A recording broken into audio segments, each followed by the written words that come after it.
There's an old story about a young woman, and every time she cooks a lamb roast, she cuts the end off it before she puts it in the oven. And then one day her husband says to her, "Honey, why do you cut the end off the lamb roast?" And she goes, "Well, I don't know. That's what my mum used to do." He goes, "Well, ring your mum. I want to know why." So she rings her mum and says, "Mum, why do you cut the end off a lamb roast?" And do you know what she said? "Because that's what your grandma used to do."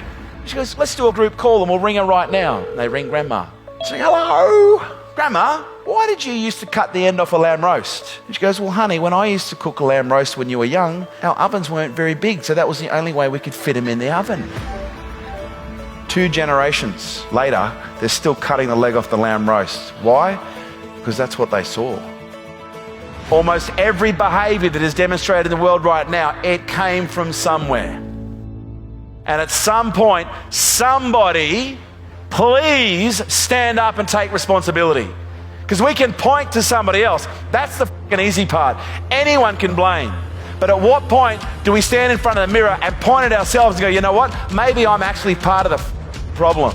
Right now, we are surrounded by a disproportionate amount of entitled individuals who think they deserve a better world, but they're willing to do nothing to create it. All the dysfunction we're seeing in the world, it's not new. It's been there forever.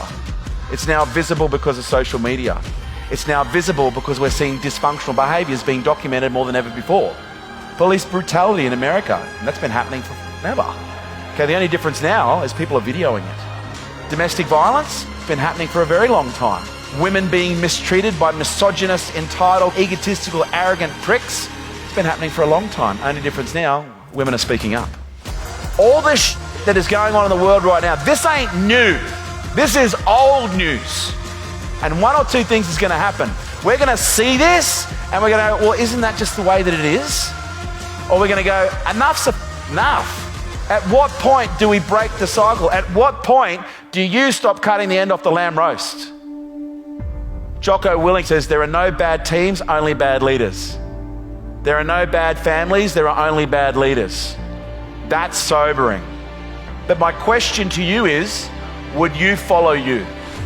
Would you be okay if your children replicated every single behavior that you're demonstrating right now? Because guess what? That's what's happening. You're either an example or you're a warning. Choose wisely. In the last 2 years, we have withstood fires, earthquakes, wars, and we're now in the midst of a pandemic. Pain is not insignificant.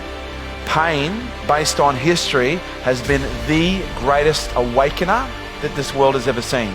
Because it's not until you experience a level of pain that you start asking yourself a question, there has to be a better way. This hurts too much.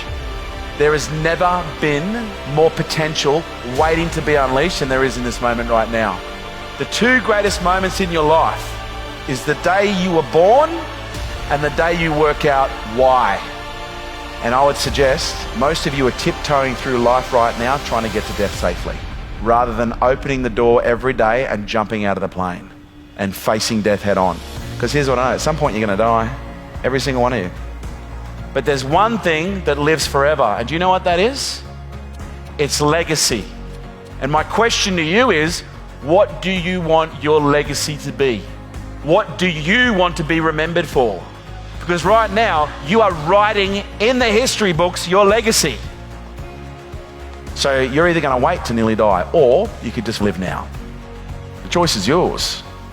And have you ever watched a good movie where there was just that surprise twist at the ending that you didn't see coming? Maybe that's going to be your life. Maybe there's about to be a massive plot twist. And maybe that massive plot twist is a change in trajectory in your life and a change in the trajectory of every single person who knows you. But you need to find something that you're willing to die for, and then you need to live for it.